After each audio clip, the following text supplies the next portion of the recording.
Well, welcome everyone. We are just trying to figure out how to do this exactly. So this is a little bit of a new experience for us doing this Facebook Live. We do appreciate those who are watching this in a remote location away from here, but we would like to welcome you to our Facebook Live event. We do have some questions already that have been submitted to us, and but we're gonna start this with giving each council member a minute or two to tell us what they think of the budget process or the things that are important to them or that have been noteworthy. And so I guess we can start with that right now. So council members, I guess we don't have to take you in any particular order, so whoever wants to be first. I'd be happy to lead off if you don't mind. Let me say first of all that we do have Councilmember White with us electronically, so she's like all of our participants too. So, Councilmember White, would you like to say hello? Hello, everyone. It's amazing, this technology. So, who would like to start? I just offered to lead off if it's okay with you. Sure. Just a quick remark about the budget process. This is my third budget, and every year I've become more impressed with the process that takes place. And the way it begins, which I think most people don't recognize, is when we come together as a council, identify what our budget priorities are as a whole, and then we go and we present those priorities to the mayor and his administration. They take our priorities and then they convene through their budget process, and they hold retreats with their administration to identify their priorities, and they try to meld them with ours. So by the time we receive the mayor's administration and his proposed budget, through that coordination and collaboration of priorities as a whole across both sides of government, we receive a pretty good product right from the gate. And so it's nice to see a lot of agreement about what we all believe can move Ogden forward. And that agreement or that ability to work together is reflected in the budget. And so that's just my comment I wanted to share. All right, thanks, Vice Chair Nadolski. Anyone else? Can I make some comments? Yes, Councilman. So I'm new to this process. This is my first year being on the council and going through the budget process, although I have observed from afar before. I just wanted to say how much I really appreciated the council staff, along with the administration and the department directors, who have been very helpful to me and supportive so that I can understand the process and the budget as it's laid out.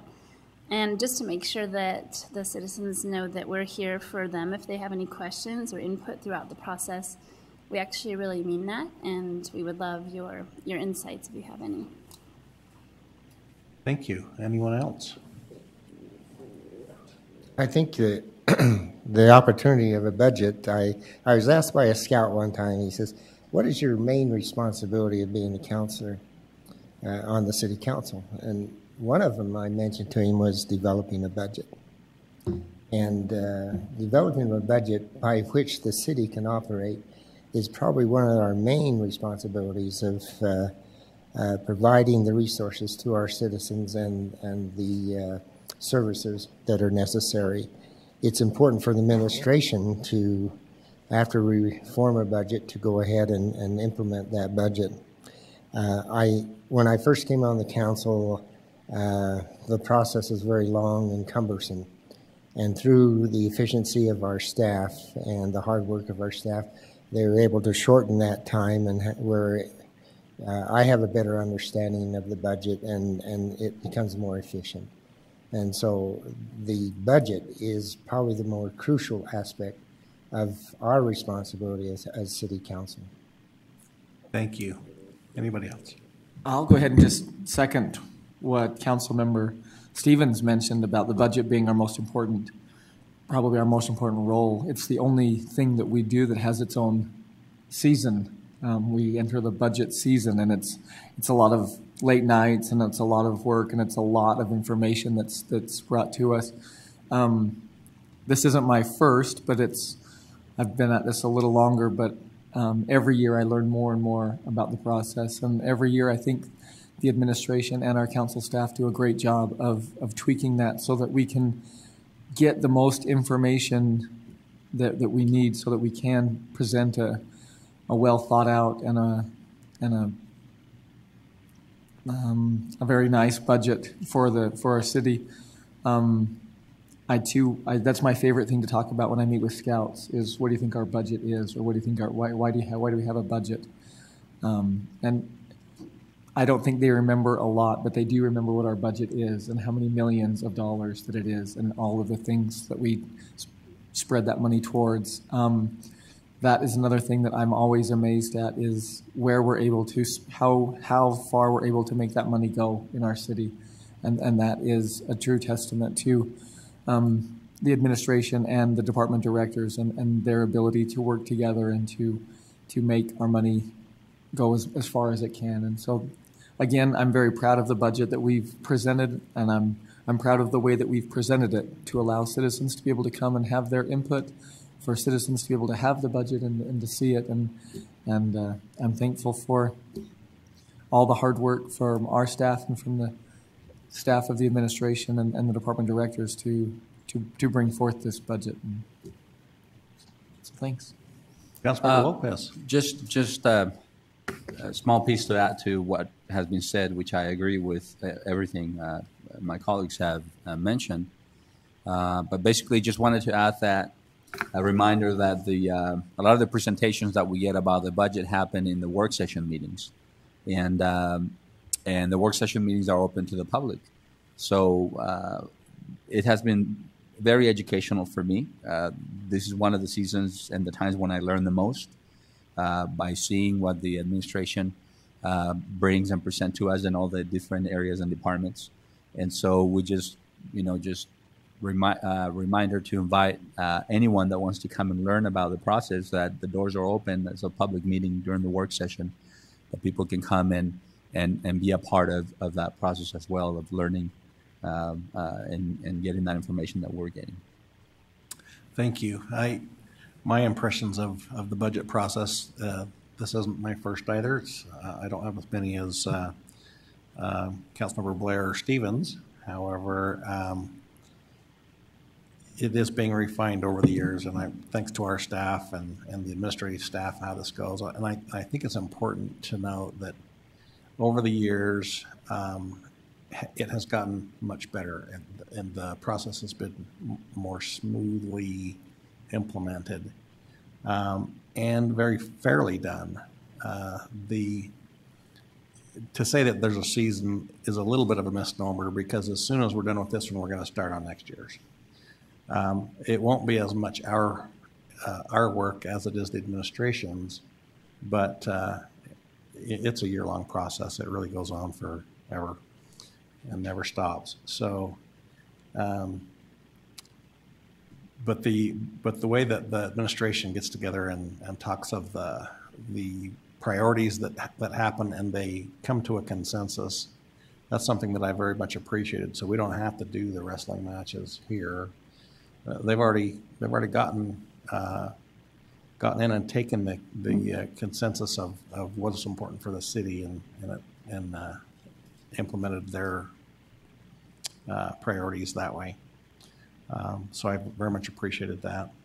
Councilmember White, would you like to address the public? Do we still have her?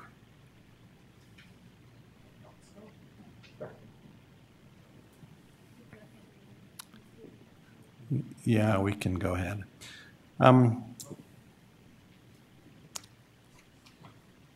We'll let you work on that. We do have some questions that have already been submitted to us. I'll read the question, and hey, I'm here. There you are. Okay. Sorry. Councilmember. Yeah, I'm going back and forth. Okay. Would you like to make an opening comment? Yeah, I think it's important that the citizens know that part of this Facebook Live process is to be very transparent with the budget and the numbers, and it's it's our attempt to make sure that the public knows what we're doing, and just let them know that we care about the numbers, and we look through everything that that the staff gets to give us some information and we get to look through it and make sure that there's the checks and balances. So thank you. All right, thank you. So we've got Brandon who's going to read our questions for us. Okay, so this first question has to do with roads and sidewalks and how much money the city is planning to fix those things. So yeah, how much money is the city planning to use to fix roads and sidewalks? Okay, all right. I'll take that one. Sure. Chair. Councilmember Stevens, go ahead. This is an important question to ask because it impacts our citizens and us each and every day. It's something that we deal with, and it's very important to us. In fact, fixing roads and sidewalk repair is necessary for a healthy and safety and an efficient community. For an example, we use the funds that are given to the city. The example that I can best describe is the improvements that are made on Monroe Boulevard from 20th Street to 7th Street. They've just resurfaced that, and it's a great opportunity. There are three funding sources. One is the category of B and C road funds. The other one is active transportation funds. And the third one is Weber Area Council of Government, or WACOG. And the amount that we anticipate receiving from those opportunities or resources is $1.7 million from B and C funds and the other funds that we have. The city has applied for a number of projects to be funded through WACOG, but we won't know that until actually they pass those funds on to us. Okay, any other council members want to address that question? Okay, Brandon, well, let's have the next one. All right, the next one. Utility rates are going up. Why? Okay, Al, if I can step in on that one. This is something that, costs do increase every year for everyone, and the city is no exception. And so as a way to keep up with inflation and make sure that we have a good level of service for all of our citizens, there will be a small rate increase based on the Consumer Price Index. This year it is 3.1%, and it has already gone into effect on July 1st. So there are no other increases planned to be implemented until next July, but that's written into the ordinance that we do a CPI or Consumer Price Index increase each year to keep up with inflation, to make sure that the level of service doesn't degrade. Maybe I should just stay here. So this, a couple of citizens have expressed concern about this next question regarding the city's golf courses. I believe the question may be simple, but the actual answer may be a little more complex. Do the golf courses make money, or is the city subsidizing them? Chair? I know a golfer that might know the answer to that. We got a hole-in-one at our recent Yeah. tournament. I can go ahead and take that one. So to understand a little better, both of our city golf courses, El Monte and Mount Ogden, operate as enterprise funds. What that basically means is the fees charged for the services up there should pay for their operations. So, for example, the fees that they charge for green fees or through concessions or cart fees, those actually are used to help pay for the operations at the golf course.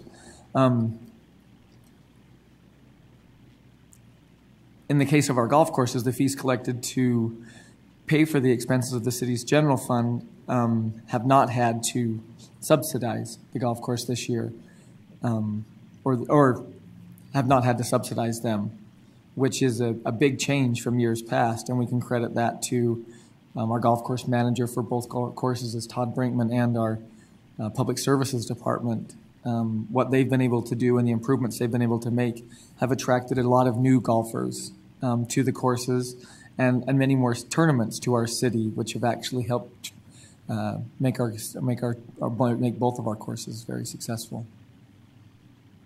If I might jump in just a little bit on the golf course issue, I am one of those people who has gotten the bug because of Todd and some other influences. And I've got to say, our golf courses are in great shape because of the fine work of our staff and our golf course directors. I would invite anyone in the city who's maybe been a few years since they've golfed. Might be a good time to give it a whirl, because we've got great golf courses and it's fun. I had one point. I was just at Mount Ogden Golf Course yesterday, and it sounds like through the summer we run some good discounts for parents that want to take their kids golfing. So I encourage you to take advantage of it. I took advantage of it yesterday. It was hot as can be, but I had a good time. Yeah, and there's a lot of ways to golf very affordably with punch passes and season passes, and so encourage citizens to take advantage of that. What's our next question? Yeah, next question has to do with police and fire. How is the budget going to support Ogden's Finest and the police department and the fire department? Okay. Yeah, I knew you were going to answer that one. Thank you. I try not to hog all of the public safety items, but it's among my favorite topics because public safety is really important and what I believe to be a fundamental service for our community. The current budget provides step salary increases and cost of living adjustments for both police and for fire. And as many of you have probably heard or read in the paper, we are in a very competitive environment for both keeping and attracting the most talented men and women to come wear red and blue in Ogden. And so I think those step salary increases and cost of living adjustments are critical for that. On the police side, an item that's been really important to me personally for the last few years is to make sure that our police officers are as well equipped to keep themselves safe as possible. And so I'm very heartened to see that we include bulletproof vests in our budget this year. We've included them in the past, but we're making sure that they're getting the best they can to make sure that they're as safe as they can be. On the fire side, another item that's a big budget item is the fire station number 4 renovations. This is a big CIP project with a big price tag, but it is our final fire station that needs upgrades. It was first built in 1968, and I've had the pleasure of visiting all of our fire stations, and this one definitely needs attention. So it'll be good to get that one out of the way. And finally, we have a decision before us as to whether we maintain the current tax rate. And if that is approved, those revenues are slated to go toward a loyalty pay bonus program that would reward fire and police. And we believe that is a really important retention and recruitment tool to make sure that those men and women come to our community to keep us safe. I think that rounds out the highlights, Chair Hire. Okay, thank you. Any other council members want to address that? Okay, let's have the next question. Brandon? Okay, next question. Fair question. Why is the city continuing to provide employees raises when I haven't been receiving raises from my job? I'll take that one, Chair Hire. Yes. Well, first of all, I wish that everyone were getting appropriately compensated for their work with cost of living raises and merit increases. I'm not really in charge of everybody else, though. And the city has been having some challenges, just as Vice Chair Nagalski was mentioning with the police and fire department, but also all across the city departments and retaining and hiring quality employees. We know that the unemployment rate in Utah right now is about 3.1%, so the job market is very competitive, and so that makes it challenging. We want to make sure we're keeping our great staff members.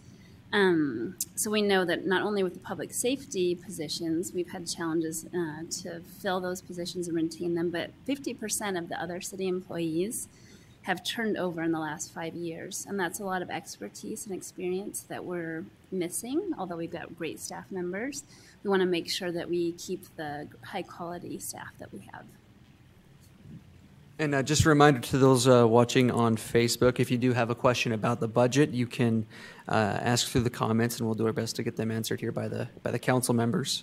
With that said, we'll move on to our next question. No, I want to go. I'm sorry. Yeah, I'm sorry. I cut you off. My apologies. You know, this has been a concern of mine since I've been on the council is making sure that our pay is not too much, but not too little.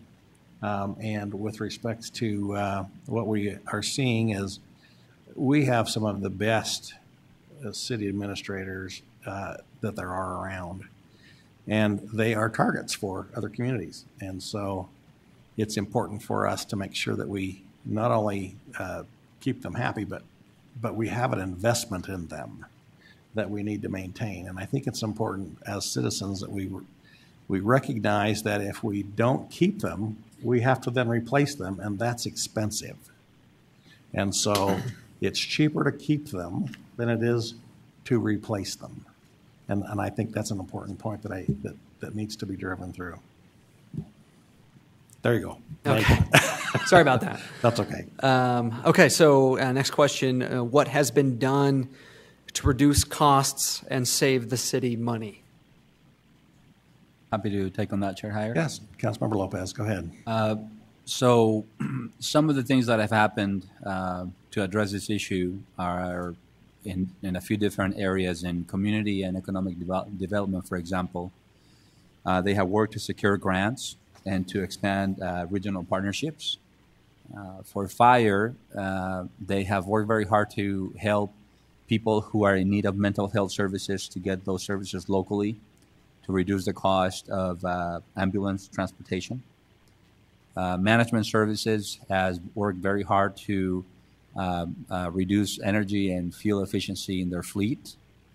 The police department has implemented a preparatory academy to reduce the cost for training police officers. And also Public Services has also worked very hard to acquire grants to apply them towards the expansion of recreational programs. Okay. Any other comments from other council members on that question? All right. Hey, Chair Heyer. Councilmember, Sorry. yes, please step in here.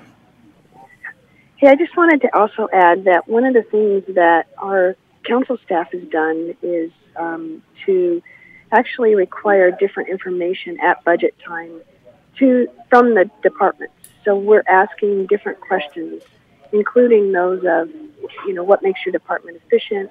What are your challenges? What are your issues? And so I think part of it is the process that we've changed as well on our end to actually help drive some of those changes.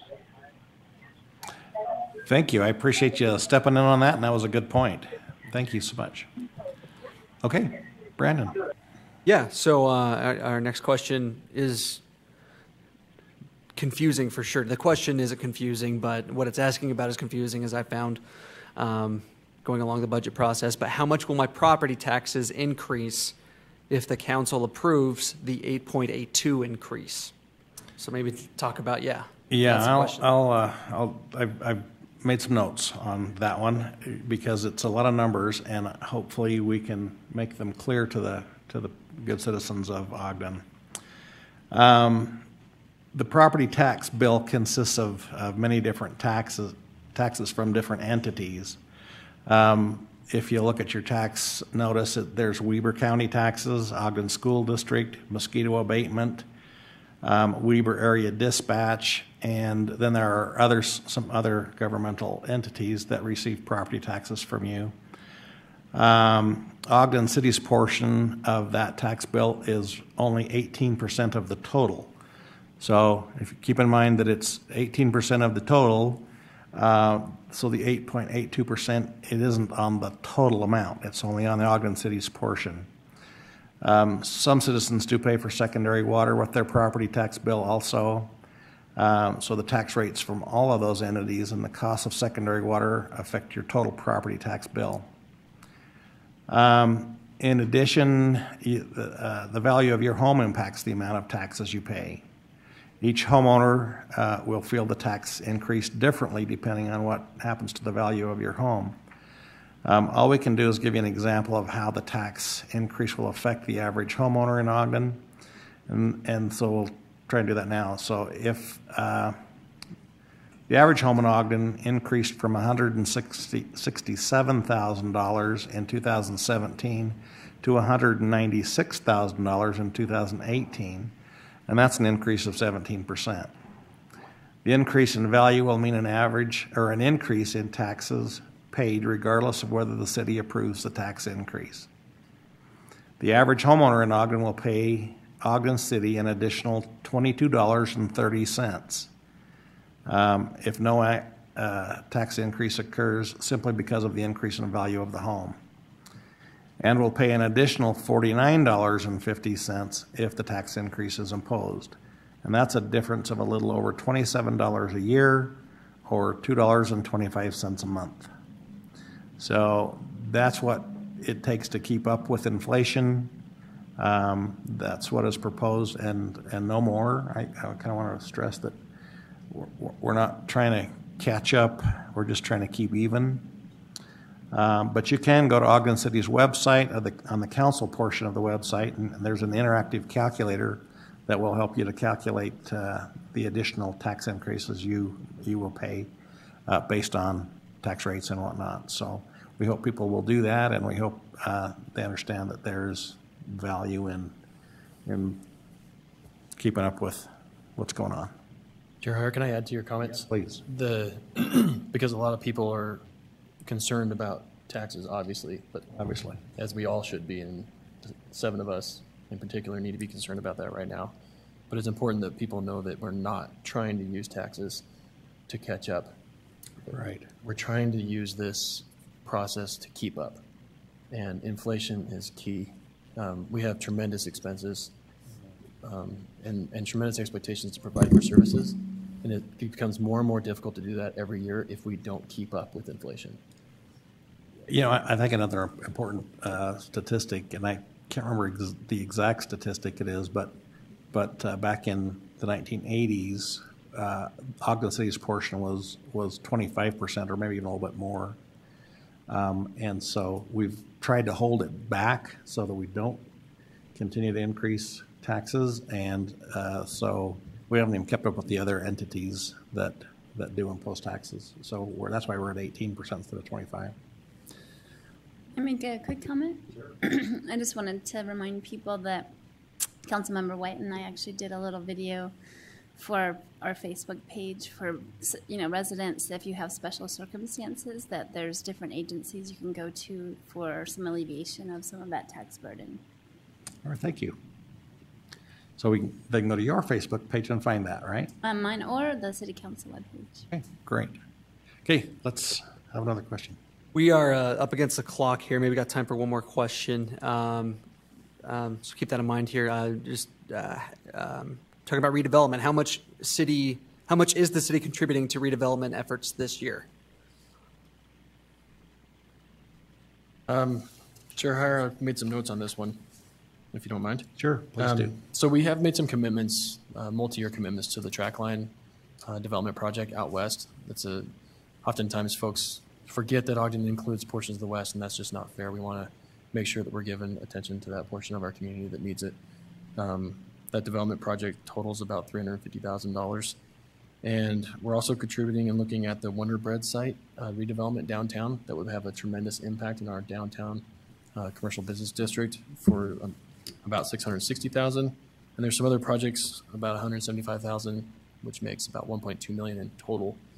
One important note to make about our development proposals in the budget. Since we just talked about taxes, we deal with that budget differently. Tax revenue is good to put toward ongoing expenses, costs associated with people, for example, or for our fire and police loyalty program. That's where we're looking to target the tax revenue.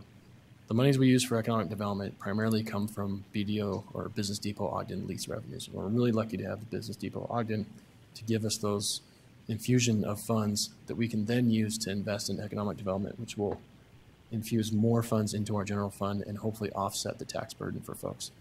So while we do talk about $2.27, I think it was, per month for the average homeowner, we try to keep that down as low as we can. It would be even higher if we were not investing in economic development that we're adding to our base amount of money coming to us through revenues. Okay, thank you. I guess we are up against the time. We do appreciate all those who have attended. We have really striven to be transparent as possible. There is a continuation of a public hearing on the budget tonight, so if you want to hustle on down, you'll be able to address us in person. And there will be another public hearing on August 7th, which is also when the Truth and Taxation hearing will be, and we invite you to attend that as well. But this will conclude our Facebook Live event, and thank you for those who have participated.